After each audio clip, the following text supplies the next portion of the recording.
Laker Nation, what's going on? You're watching the Lakers Report by Chat Sports. I'm Chase Senior. So much to get to on today's show, but first, have to give a shout out to today's presenting sponsor, Ultra Game. They sell officially licensed NBA gear, including this jersey that I'm rocking right here. We have details for a giveaway, as we're giving one of these away later on in the show, but if you want to buy it, the link is available in the comment section and the description of this video. Once again, we will tell you more about that giveaway coming up here in just a few moments. But if you're digging for any Lakers gear, I want you to hit that thumbs up icon and like the video. This is a perfect jersey to rock outside by the pool during a hot summer day. I already hit that thumbs up icon right now. I want you to do the same. So here's what we're talking about on today's show. Buddy Hield trade talks. They are back. A potential deal with the Indiana Pacers. The Lakers' interest in Mo Bamba figures to be real. One of those sleeper free agent targets who I think would be a great addition for the purple and gold. Could the Lakers go out and sign Blake Griffin? I think he's washed. Last year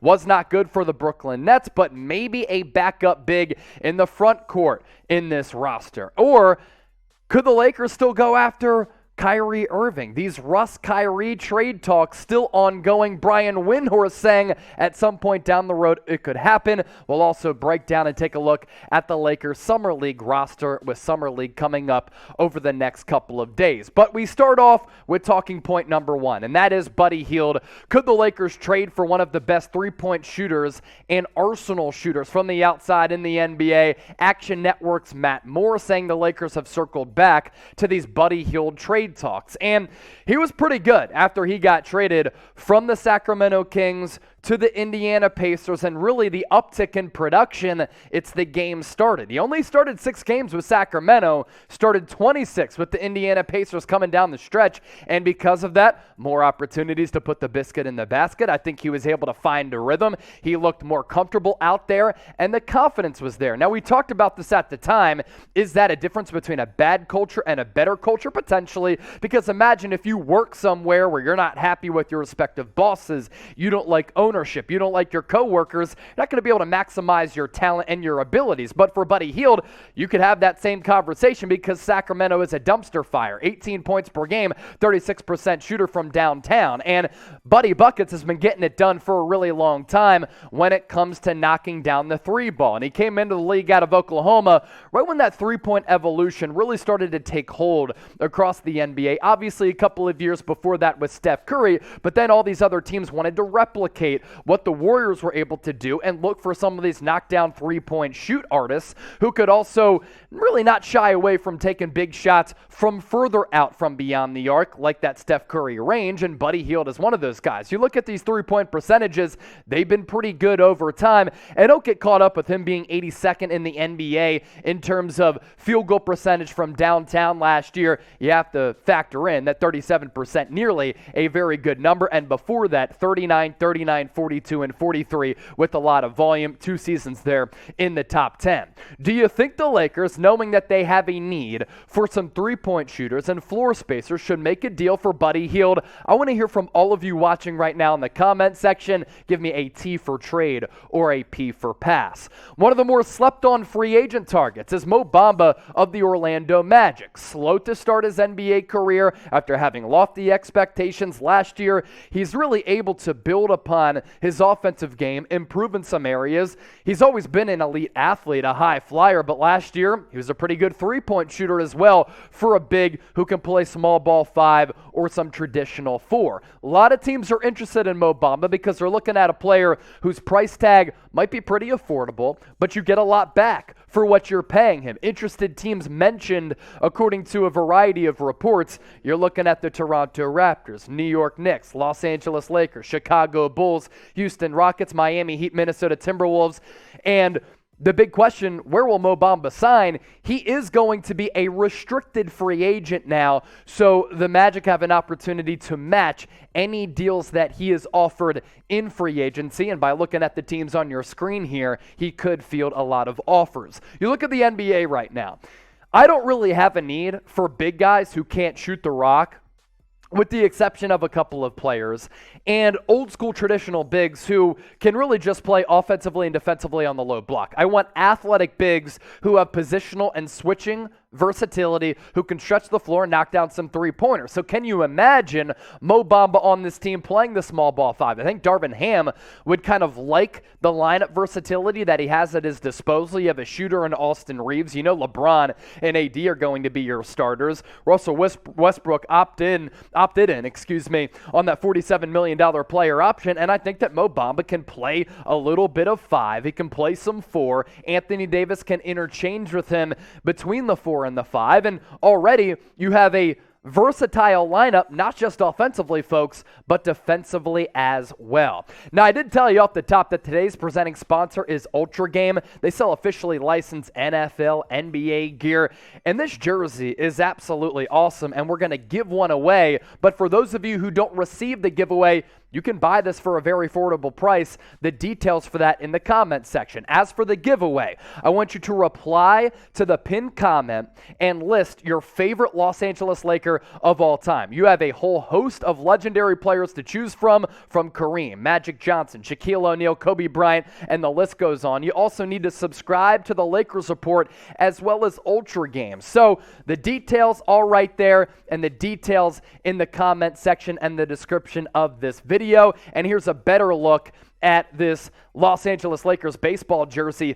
Who looks better, the model type M or Chase type C? Let me know in the comment section right now. Lakers giveaway. You just have to plug in that link. It's chatsports.com/Lakers jersey. Once again, all of this information is locked up and locked in the comment section and the description of this video. If you like the Lakers, other NBA teams, maybe even you're an NFL fan as well, if you use that link, chatsports/Ultra Game, you'll be able to find a bevy of products. To Blake Griffin now. We go from a young, ascending player in Mo Bamba, who's really athletic, to Blake Griffin, who's kind of older, maybe a little bit washed, and has been zapped of some of his athleticism. Eastern Conference executive telling Heavy.com's Sean Devaney that the Lakers could pursue Blake Griffin. And I'm out on Blake. I've seen him play the last couple of years. His play and the way that he's looked on the floor, the way that he's moved, has gone downhill a little bit. And it's pretty amazing how quickly Blake Griffin's career has kind of dissipated. It wasn't long ago with the Detroit Pistons, and before that with the Los Angeles Clippers, that he was a high-end impact guy and a human highlight reel. But unfortunately for him, the injury issues that he suffered early in his career could have then led to him not having a lot of longevity. And you see the dip here. It was 2018-19 when he was playing 35 minutes per night, averaging 24.5 points per game. And I gave credit at that time to Blake Griffin because I was impressed with the work that he put in to develop a three-point shot. But the following year, the minutes go down and the points go down by about 10. And then the last 2 years, he has gone from being a star to a fringe roster type on the back end of the team who really just doesn't move well offensively and defensively.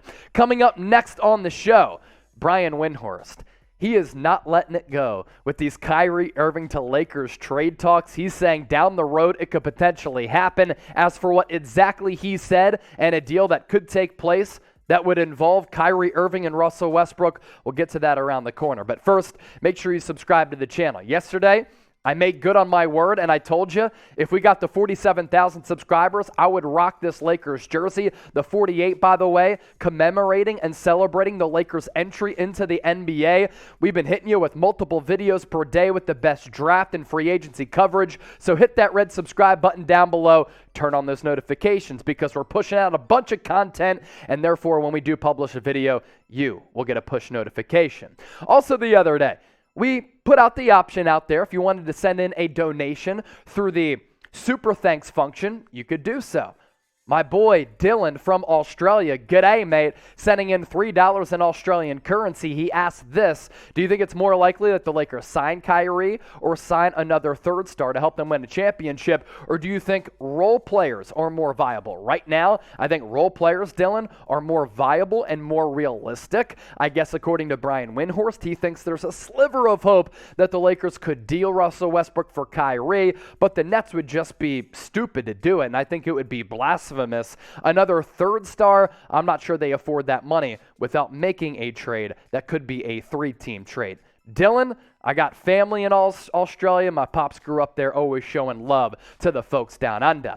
For what Brian Windhorst had to say on Get Up on Kyrie Irving and Russell Westbrook and this potential trade down the road. I am not going to sit here and tell you that I think this is going to happen in the next 2 days, but if the Nets don't get to a place with Kyrie Irving where they think that things will improve, I think they could revisit this, and depending on what else the Nets might be looking at, I don't think it's impossible that this could be looked at down the line. So I'm hoping that Brian Windhorst is right here. We've seen him backtrack on a couple of his initial reports on the Lakers' interest in Kyrie, LeBron wanting to play for him, and Kyrie wanting to reunite with LeBron James. I know that Kyrie is an odd dude. I know that he's not always available. I do know this about Kyrie too, though, at the same time and at the same juncture. This guy's a really special player, and I think he'd be a much better addition as compared to Russell Westbrook, and a better player on this team as compared to Russell Westbrook. Younger, I think they'll probably be about worth somewhat the same on their salaries. In fact, going into this year, Russell Westbrook is more expensive. The better player at the end of the day is Kyrie Irving. That's why I want to see him rocking these colors. If you would deal Russ and picks for Kyrie, that's probably what it would take, some future first rounders, I want you to hit that thumbs up icon and like the video. If you don't want the Lakers to deal Russ and picks for Kyrie, I want you to comment why. As for the Lakers Summer League roster locations this summer, Las Vegas, San Francisco, and Utah. So we're going to look at the Lakers Summer League roster really quickly. Paris Bass, one of the forwards, he's going to be on this Lakers Summer League roster, as well as Vito Brown. He's going to be on this team, and really they're just given an opportunity for some of these guys to crack this roster here. And I do have some notes to go along with some of these players here. Paris Bass played with South Bay last year. Vito Brown, he's a rookie, went to Wisconsin, Real Betis last year. And then you look at the Lakers draft pick that they moved up to take, Max Christie out of Michigan State. You're hoping that down the road he can be a 3-and-D player, 9 points per game last year. The shooting percentages from downtown, pretty subpar at 32%, but you're betting on the upside for a young player who I frankly don't think is going to see a lot of NBA action, or probably with the G League. RJ Cole is also another player who people are excited about as an undrafted free agent. Jay Huff, second-year pro, played for South Bay last year as well. Mason Jones, he's a guard in his third year. And then one of the big options here, and one of the big notable names, is Mac McClung, G League Rookie of the Year, high school and YouTube sensation when he was throwing down hammers. Obviously, he had a pretty interesting college career, transferred to Texas Tech and played for Chris Beard there, and at the end, he was pretty solid, but didn't really live up to those lofty expectations. But with the G League, he displayed the athleticism, 21.5 points per game, a good assist and rebound guy as well. Javonte McCoy going to be on the Lakers Summer League roster, as well as Shareef O'Neal, UCLA, also went to LSU, undrafted free agent. Nate Pierre-Louis played for South Bay last year, actually used to play his college ball at Temple. This dude is a stupid athlete. Scotty Pippen Jr., undrafted free agent, who played for Vanderbilt last year, made some maddening and dumbfounding and head-scratching mistakes as a point guard, but 20 points per game, you got to try to bet into the upside there, and he can shoot the three ball just a bit, although you want to see the efficiency get a little bit better. Cole Swider, Syracuse last year, Villanova before that, and then Fabian White, UDFA from Houston, rounding out this roster.